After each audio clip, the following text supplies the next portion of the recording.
Student Resource Center.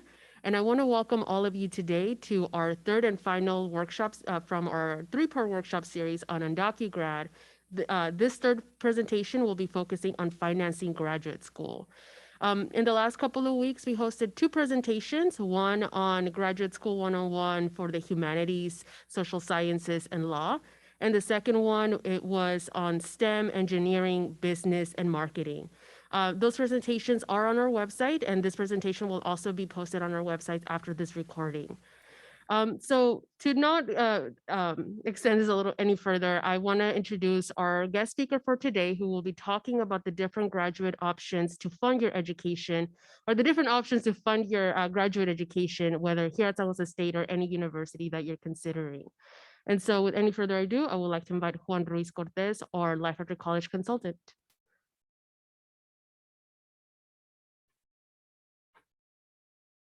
Thank you, Anna. Thank you, folks, for being present. Thanks for the opportunity to address you again for this third workshop.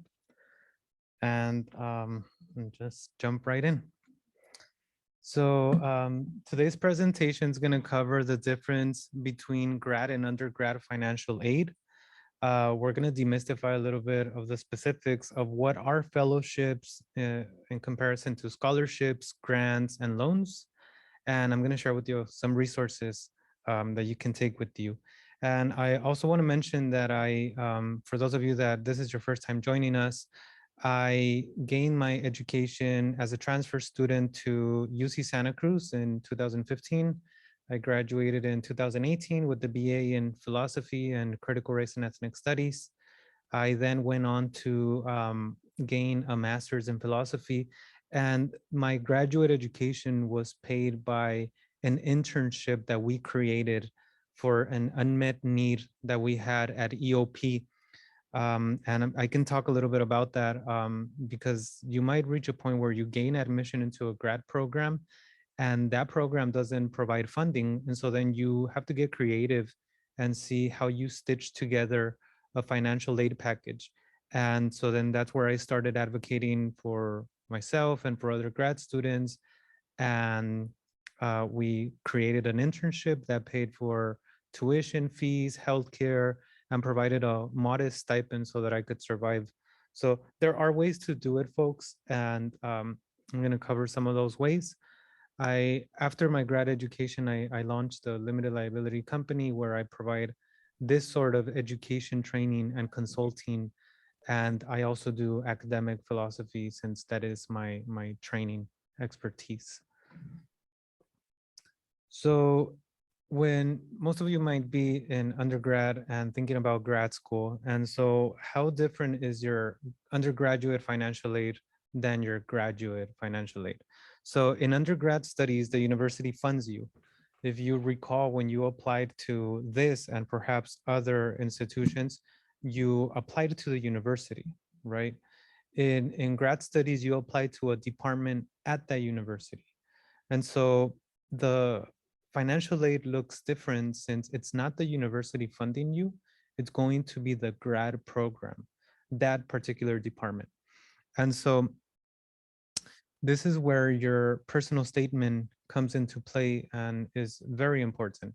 Your personal statement, when you are applying to that grad program, allows the hiring committee to have details on your background.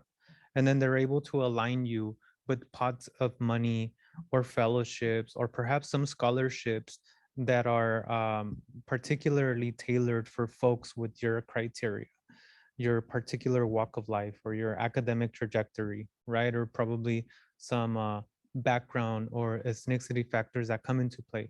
So then that grad program takes these details and pairs you up with pots of funds. So funds may also come from private endowments. And so it's common that in the STEM fields, in research labs, folks who might have graduated at some point or have an invested interest in that department make a donation and create an endowment or a fund for that department. And so some departments have more funds than others, and they might be able to fund you independent of your immigration status, to where probably they create some sort of financial aid package that is not tied to having to work or needing to have work authorization. So grad programs and funding are very different than applying for an undergraduate education where the university funds you. Also, the grad program might get some of their funding from the graduate division. And if the graduate program doesn't have funding, sometimes the graduate division has fellowships or other opportunities for all graduate students, independent of what graduate program they come from. We've mentioned before in the other presentations, the difference between grad programs and their affiliated cost. And I mentioned here some wide ranges of, for example, a master's program can cost you anything from $10,000 to $60,000 per year. And that is an estimated range depending on the school you're attending. So the idea here is that public schools are more affordable than private institutions.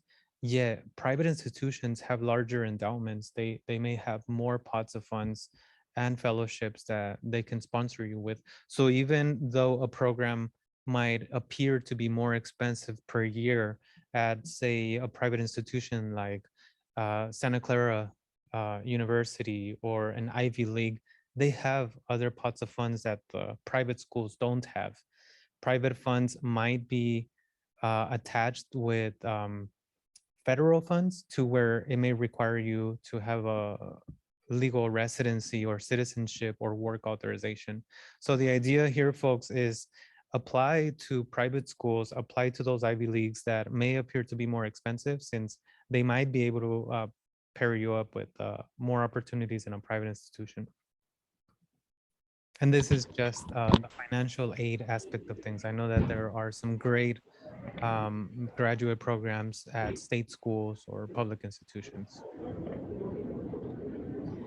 Why is funding so important, since you were able to get by in your undergraduate studies? Well, graduate school is it's different because the university might not be providing you the funding, and so if the graduate funding is limited, you're looking at additional housing cost, transportation. Perhaps you might live close to home now, but you might be applying and moving to another institution, maybe in another state. And so then home visits, flights, food, personal expenses, books and supplies are completely separate than your tuition and fees. If you're conducting research, you might have to pick up probably 5 to 10 books for a course in one given quarter or semester. There may be lab fees associated. Overall, the cost of living, you have to weigh it out when making a decision. Perhaps you may go to some of the Midwest states, or even a city like Merced, right? A small city where they have now a growing research institution, UC Merced. They are by far more affordable to live and your expenses than, say, Santa Cruz or Berkeley. And so you're going to have to weigh out all these costs associated with your financial aid package, health insurance, exam fees, even before applying to grad school. If you don't get those fee waivers, you're going to have to pay for that GRE or GMAT test. And maybe you have dependents. Maybe you're a parent and have children or pets. So there's a bunch of costs associated with going to grad school. It's important to consider these costs when you gain admission to a program and they offer you a financial aid package. The more schools, general advice, the more schools you apply to, the more options you're going to have once a school accepts you and shows you, well, we're going to provide you with this sort of funding, and it's tied to this sort of training, and you will be getting back, like, say, $1,500 to $2,000 a month to survive. And they might waive their tuition and fees if you are teaching for them, right? As opposed to maybe other institutions offer you much more and it's not tied to teaching. So it's important to cast a wide net and apply it to several different schools, because they come back with several different financial aid offers. Now, going back to basics, some of these slides are going to be a bit repetitive for those of us that have joined this workshop series for now the third time. But for those of you chiming in for the first time, if you haven't heard this before and you're about to graduate from your undergraduate studies, do complete the California Dream Act application, which opened in October and goes on until March the 2nd. Um, Fill out your applications. It provides you a document, an official document with your expected family contribution. And this serves as a financial aid prerequisite, perhaps for a scholarship. So there might be state schools that provide you grants and will require you to have completed the California Dream Act application, or a specific fellowship or grant indicating your unmet need. Well, that document will provide you with that proof. If you are applying to a grad program at your institution where you did your undergraduate studies and you qualify for the AB 540 non-resident tuition waiver, you have to complete this again and make sure the graduate division accounts for it and it shows in your financial aid package. The undergrad division and the graduate division are independent. They're divided, they're separate. And so even if it's your host institution for your undergraduate studies and you already have an affidavit in file, you have to complete it again. Now, some clarifications before we move forward, and it might not make entire sense if you don't know what a TA-ship, what a fellowship or a TA-ship, GSR-ship is. I'm gonna throw it out there and then we're gonna unpack it as we go in this presentation. Teaching assistantships, or commonly known as TA-ships, graduate student researchships, and instructor of record appointments require work authorization. These are opportunities only open to DACA students or TPS undocumented students with employment authorization documents. AB 540 students or non-AB 540 undocumented students without work authorization cannot take on TA ships, GSR ships, or instructor of record appointments. So this is the main problem that we have in grad schools and funding for undocumented students. Since there is a very varied spectrum of undocumentedness, where you have folks who have work authorization and others don't have it. Some have TPS and some have DACA, some don't. Undocumented opportunities are particularly different for every student. So if you don't have work authorization and a university is providing you funding, but they're expecting for you to be their teacher assistants or conduct research or be an instructor, since there are unions in public institutions, they are tied to work authorization. And so undocumented folks who don't have work authorization cannot TA. So this is where we need to get creative and advocate and create new opportunities for folks independent of having or not work authorization so that they can pay for grad studies. Hence the example I mentioned earlier of creating an internship to pay for grad studies when AB 540 undocumented student without DACA couldn't take on TA ships or GSR ships. And so you have to pioneer uncharted territory here. Not all is lost when you are a grad student and don't have work authorization. Although schools make assumption that are all undocumented folks are the same, this is where advocacy, as draining as it may be, as embarrassing or overwhelming, self-advocacy or advocacy on behalf of other undocumented folks is very important. You have to express that not all undocumented folks are the same. Some don't have work authorization. And so then we need to move forward into implementing inclusive internships, inclusive fellowships that are not tied to your work authorization. In reaching out to programs and institutions, it makes a difference the types of questions that you're asking to the graduate director or the graduate division. And so I'm going to go over some of these questions that you might want to ask when you're reaching out to schools. Any inquiry that you make to any grad student, to any grad program can be confidential. you don't have to disclose who you are or that you're applying to a program. You can ask on behalf of somebody else, or you can even ask one of the staff members at your resource center to reach out to institutions and get the details on graduate funding opportunities for undocumented students with your particular situation. So some of the questions you might want to ask: can we open this opportunity to undocumented students, right? Maybe there's a fellowship or an internship. Is there an explicitly detailed eligibility criteria for this opportunity? Perhaps the eligibility for a fellowship is not clear and it just says undocumented students. And if it doesn't mention that the undocumented student has to have work authorization, well, maybe the language allows you to get by. So what does the language say? Is this opportunity supported by federal or state funds? So federal funds will not support undocumented students without work authorization.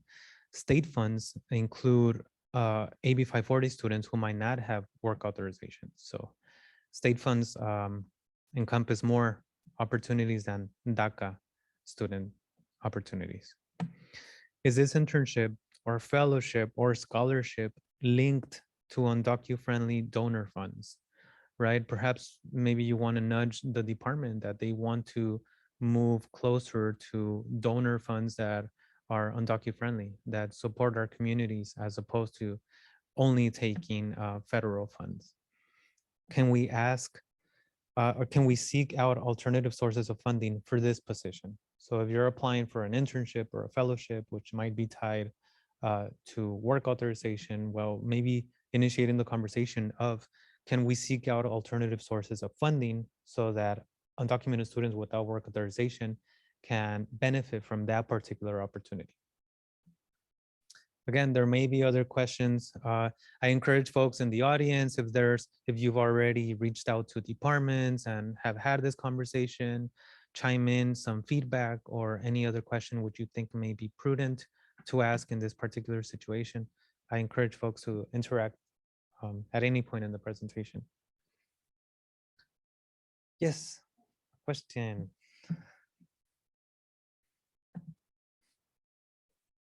All right, thank you, Juan. So I just wanted to re-emphasize the point that you made earlier. Sorry, I don't know if folks can hear me. Which is, if you yourself are trying to get more information about that graduate program, but don't feel safe in asking questions or don't feel comfortable, please feel free to reach out to us here at the USRC. I myself, I am committed to working with you and making those calls along with you. I know it can be really intimidating to ask certain questions or even not knowing what questions to ask. And so feel free to reach out to me. But also know that you have allies among faculty here. So you can also talk to your faculty that you have a good relationship with and see if they can support you with something like this. Thank you.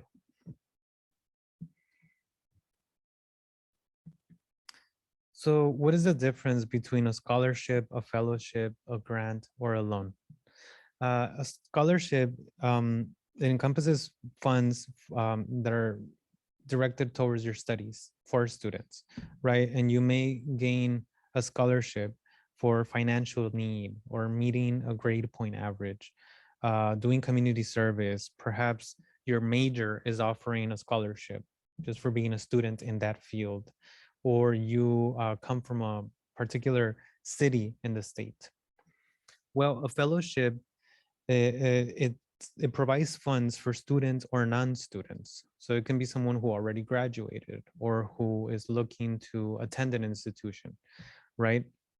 Yeah, it provides professional or career development, and it's intended for you to study a specific field, to do research on a particular issue. Perhaps you are thinking of developing an organization, or it's providing you training and growth so that you can gain preparation to apply to a grad program. Last week, we mentioned the SURF program at UC Irvine, where you can go in the summer, do research, pair up with a mentor who may assist you in your graduate application. And that application is open December 1st. and all majors are eligible, and it's a fellowship. So if you're not a student in the summer, but you take on this fellowship, they provide you funds and living expenses. Check that one out. And fellowships, as we mentioned earlier, for graduate studies might be linked to employment authorization documents as a requirement. Not necessarily the case, but if you are thinking of public institutions where you're going to pay back the institution the money that they waive for your tuition fees and healthcare insurance, and they pay you, well, it might be tied to teaching assistantships, and it might be tied to work authorization. Grants, it's financial aid that does not require repayment. It covers educational related expenses. Most of you have received state grants or institutional grants for your tuition fees, books, supplies, or perhaps your room and board. And then the least favorable for undocumented folks who have a status at limbo, and we don't know what's going to happen if DACA gets rescinded, or once we graduate, are we going to be able to work if we don't have work authorization? The least favorable are loans, right? Since these are borrowed funds and they require repayment and may incur interest. But again, you can use these for education related expenses. If you can't gain a scholarship or grants or fellowship, maybe your last option is a loan. But although not favorable, undocumented students do have access to several loans. I'll share those with you.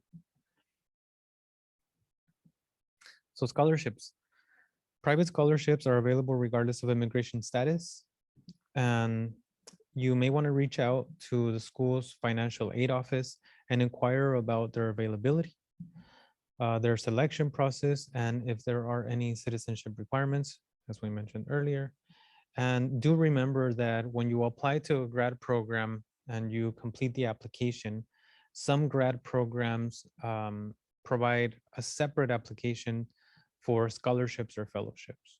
So even though you're turning in your application, some folks who have already resources and wealth to pay for their studies may not complete the funding application. And so some programs make it optional. So do look out, because scholarship applications or financial aid applications are often separate from your graduate application. And if you miss a deadline, then although gaining admission to a program, if you didn't complete that other separate application, then they might not provide you funding. I've shared before, one of the most extensive lists out there from MALDEF, the nation's leading Latinx legal civil rights organization.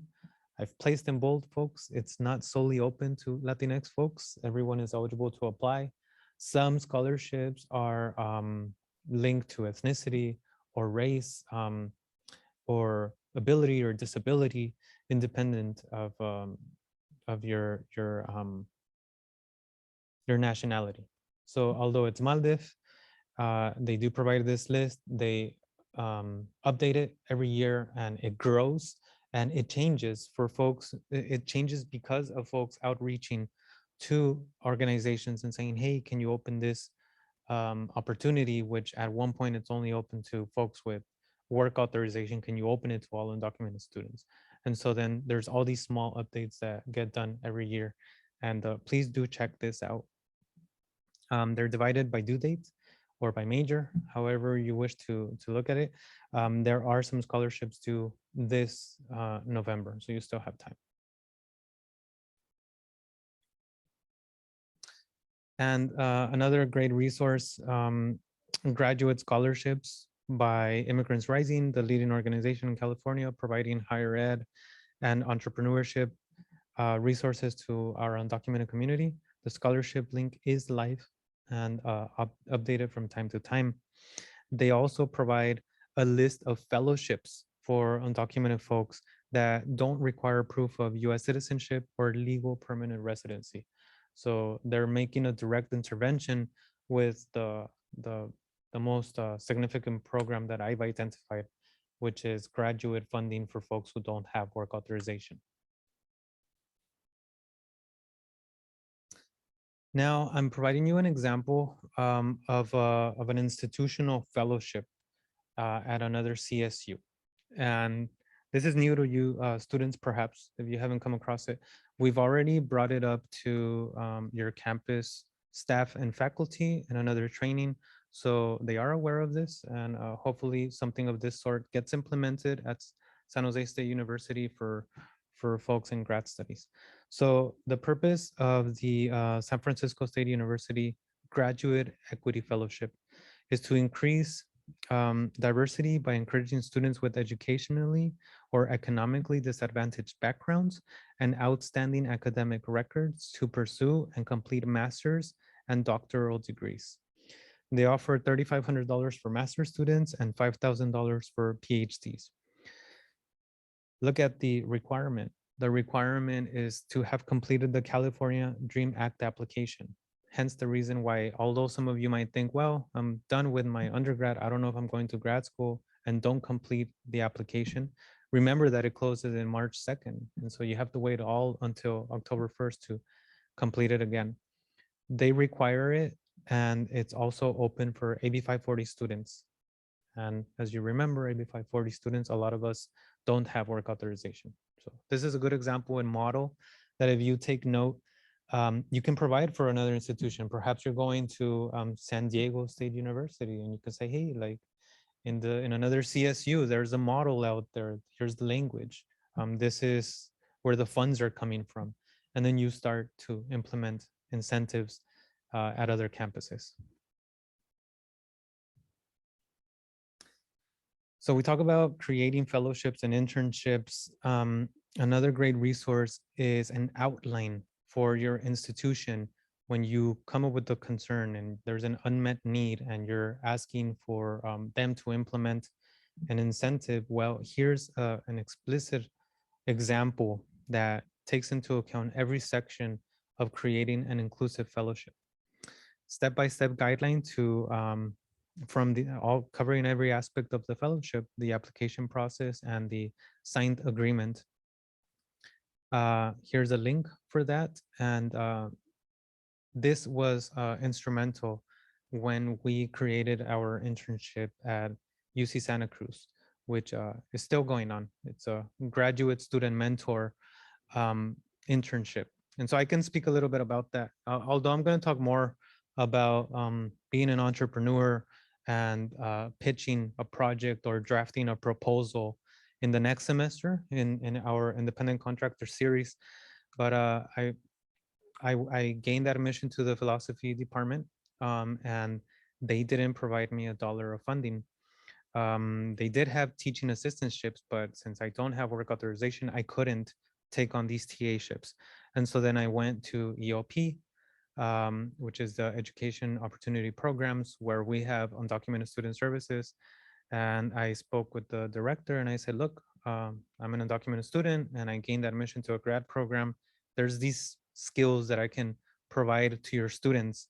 And I did it on my own. We don't have a grad student mentor. There's an unmet need and I can provide my skills. All I ask is for financial support to get through the program.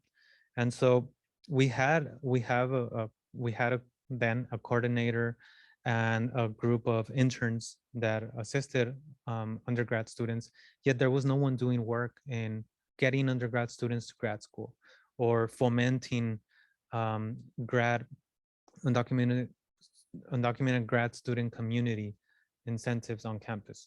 And so then I set out on that project and EOP said, okay, we're going to pay for your studies and you're going to do about 15 to 20 hours of mentorship a week. And so then I used this model to create that internship and it's been ongoing. Now the campus saw the unmet need and the efforts to take care of that. And now they're putting in money to make sure we have a sustainable position that doesn't just go to waste next year.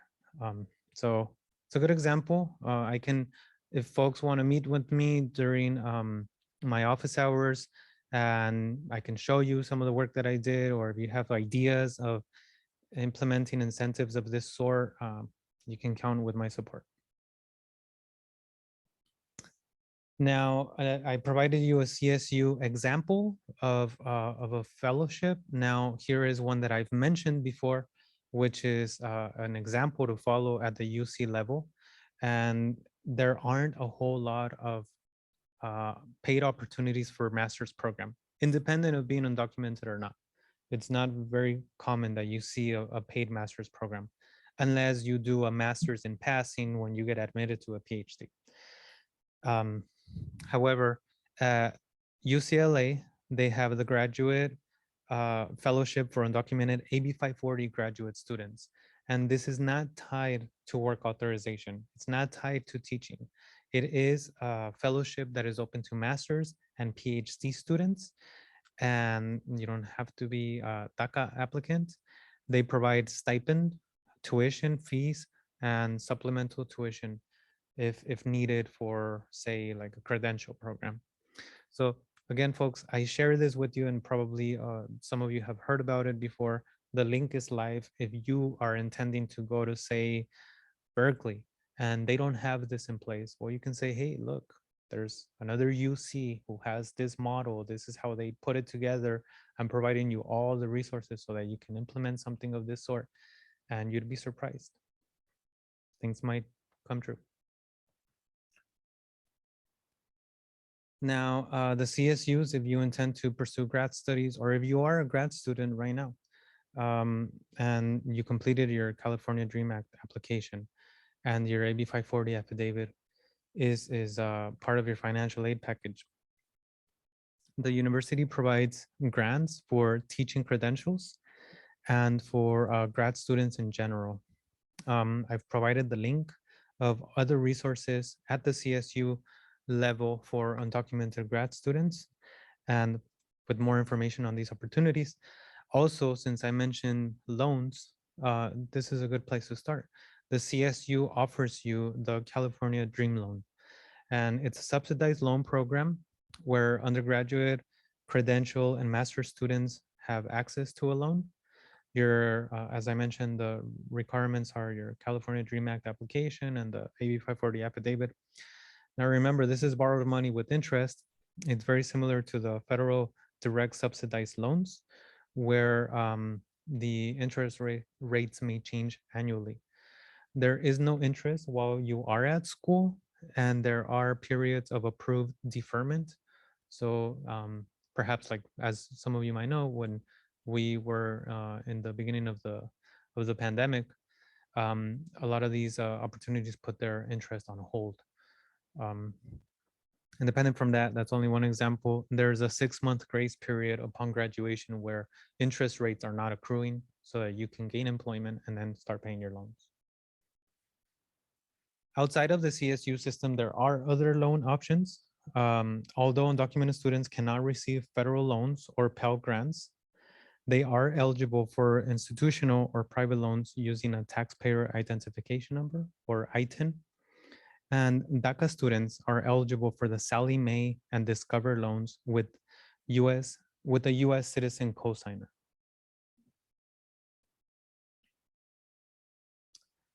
There is a new UndocuGrad school guide that covers information from California, New York, New Jersey, and Washington. It was put together by the New York State Leadership Council. A lot of the information that I provide is California centric, or offers information on this side of the country. New York State is also doing, New York and the East Coast is also doing their thing. This is a great resource that I've come across. It's 104 pages, and it covers everything from preparing for your grad school application to paying for your tuition.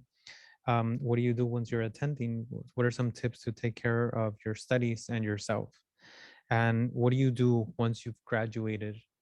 And the important thing about this is that the information is provided in every section, with taking into consideration each one of these states.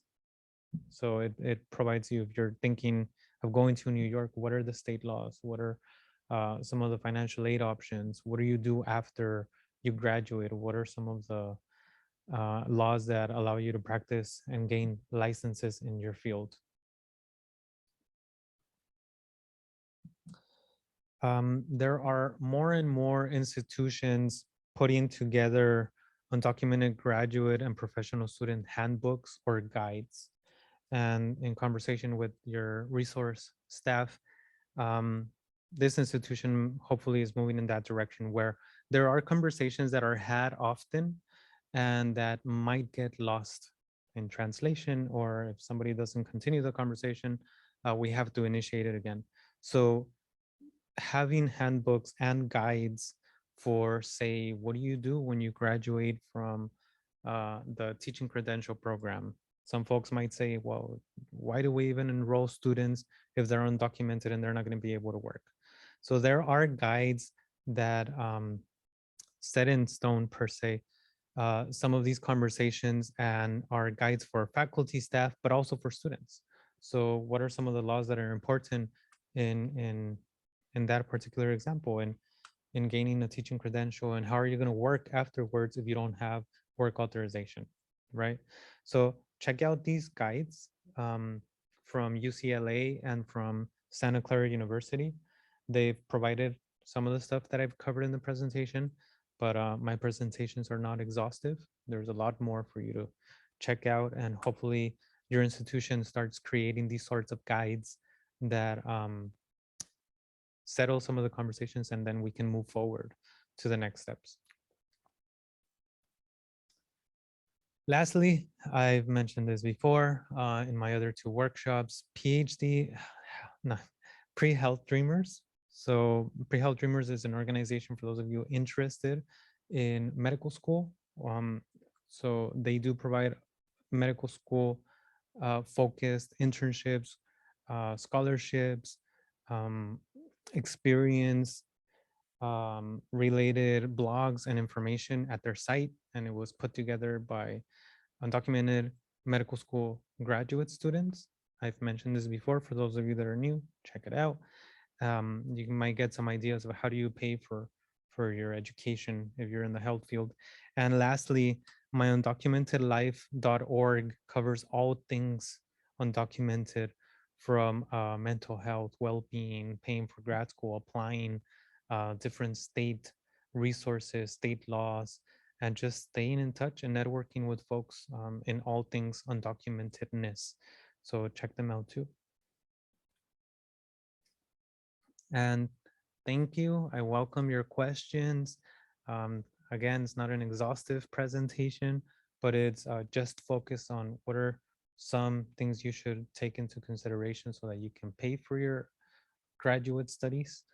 I have, here's my email, and I do have office hours later today, and next semester we'll have office hours as well. I think that's all I got. Thank you.